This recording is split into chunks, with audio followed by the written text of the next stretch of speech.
Working on at the government hospital back home. And before starting my presentation, I would like to thank you, all of you, for the support that you have been doing and for the successful research that have happened last year, 2015, between Breeze of Life and Kidney Foundation because of you guys here. So, going to my slides to the presentations. A little bit of introductions about Nepal. So Nepal is a very small country, but the population is 27 million, around 27 million, with the different ethnical groups, different languages, and it's actually situated in between China and India, so it's quite easy to remember. So, it's officially known as a Federal Democratic Republic of Nepal. So now going through some doctors' conditions back home. We have 0.54 physicians per 10,000 populations, so that is very few, low in number. And most physicians, they are located in big cities. We have like 3 big cities, and all of them are located in the big cities for better opportunities and better future. So about like in Nepal, we have thousands of villages, so without any doctors there. So most of the doctors, specialist doctors, like they graduate from abroad because those days we don't have much of medical institute there.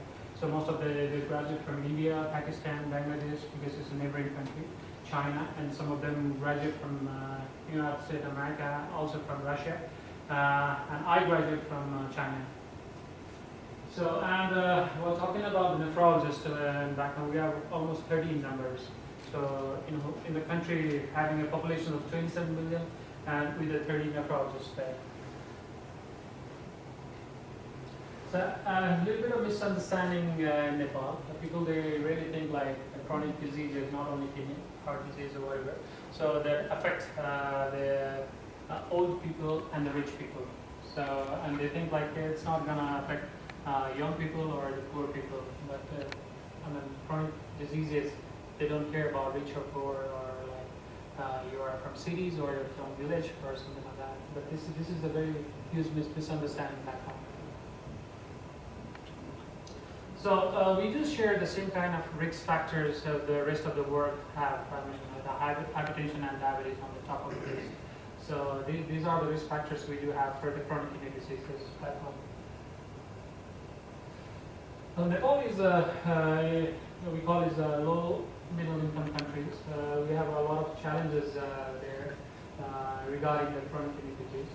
So we have a little awareness of the chronic kidney disease. On top of that, we have financial problems, and as you already mentioned, about 30 nephrologists in the country.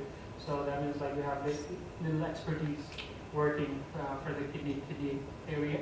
And on top of that, Nepal is a quite neighboring country to the India. So we believe like they have a lot of data published from Indian side, Indian colleagues, like they have tons of diabetic patients each year. So we believe that we do have more diabetic patients, although we don't have appropriate data, something like that. So prevalence rate will be definitely kind of high in the case of CKD. So here some scenario of dialysis cost in South Asian country. So Bangladesh, like they have 5,000 taka as a local currency per sessions. That is almost $100. So that taka is $100, right? 500 in the American dollar. So Nepal is 2,500 if you do it in the government hospitals. So, but Nepal is soon coming with a free dialysis program. Let's hope for the free dialysis program from the government side. And most of the dialysis centers in Nepal are owned by the private institute, so we have to pay much more higher than this $25 per session. Probably you have to pay like $50, and most of the population is living under $1 per day. So it's as Laurie did mention, a death sentence for the chronic kidney disease patients. Same scenario in Nepal. And in India, like they spend like 24,000 Indian currency per month. So that's about $800 if you convert in dollars. And as I did mention, most of them, the dialysis center are located in the cities, big cities. They don't have any dialysis center outside of the cities. and they are owned by a private institute. That means like they want to make profit out of it. So being a nephrologist, and we did have a team of Nepal Kidney Foundations, and we think like maybe we do something together, and then to overcome this kind of problem, we established Nepal Kidney Foundations a couple of years back. So the key programs and initiatives of the Nepal Kidney Foundations is quite similar with the Reserve Bite, and we just trying to bring the awareness about kidney disease. And we do some preventive work. So we involve ourselves in the treating the chronic kidney disease patients nationwide. So awareness, prevention, and treatment is like the initiative of the Nepal Kidney Foundation. And again, the mission is the same: prevention, treatment, rehabilitation, education, research in the field of kidney disease. And our work, what we have been doing since we founded Nepal Kidney Foundations. We did a lot of preventive work, bringing the awareness in the community, different communities. We developed the volunteers so that they can go out with the different villages while conducting the kidney screening camps. And we do free kidney screening camps. We do fundraising camps for the chronic kidney disease patients, like during the kidney day, kidney walk. Or we sell a ticket for the movies or something like that. So that's how we raise the fund.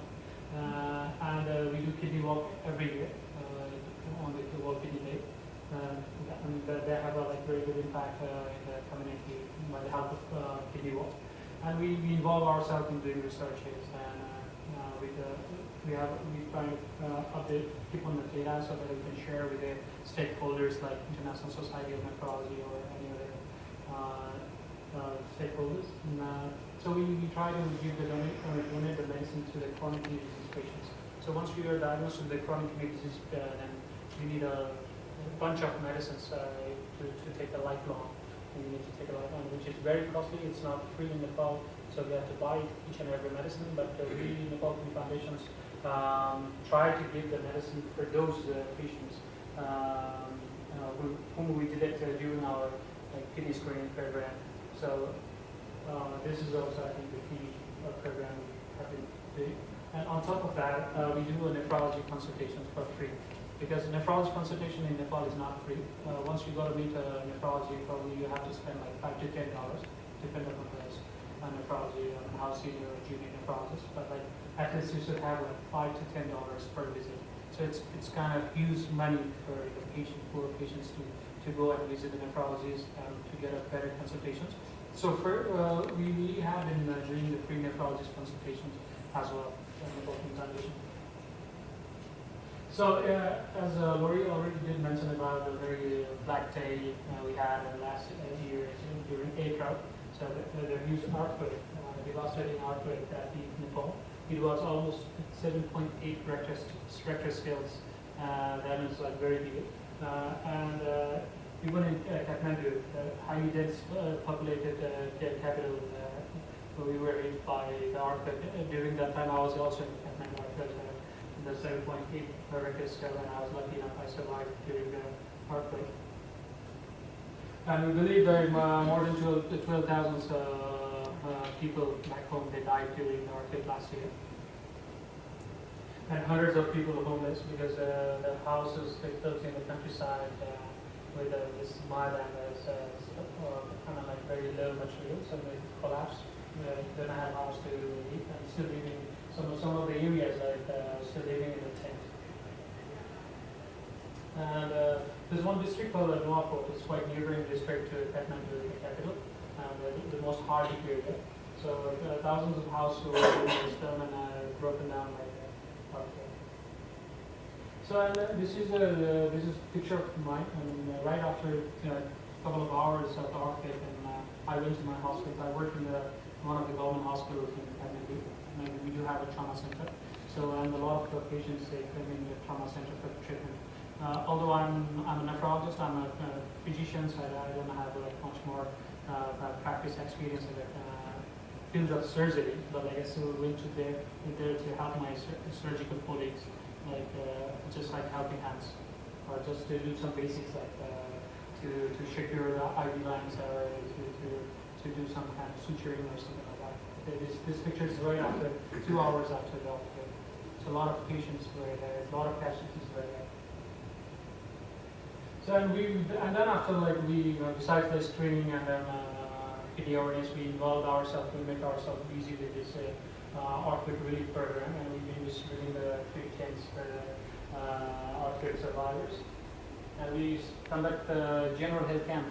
These camps were not focused for the kidney, only the general health camp focused for everything for the kidney, for the orthopedic survivors.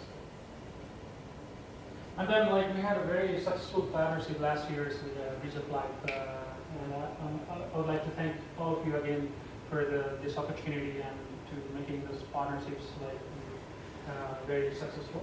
So last year, 2015, we were able to do free kidney screening camp in 5 different villages nearby Kathmandu, and we were on almost 2,282 patients were screened. Out of that, 450 were children and 1,867 were adults. So these were the joint effort and the very first effort done together with the Bridge of Life and the Palestinian Foundation. And thank you very much for this help. So what we did together last year is we did a couple of things, clinical things and laboratory things.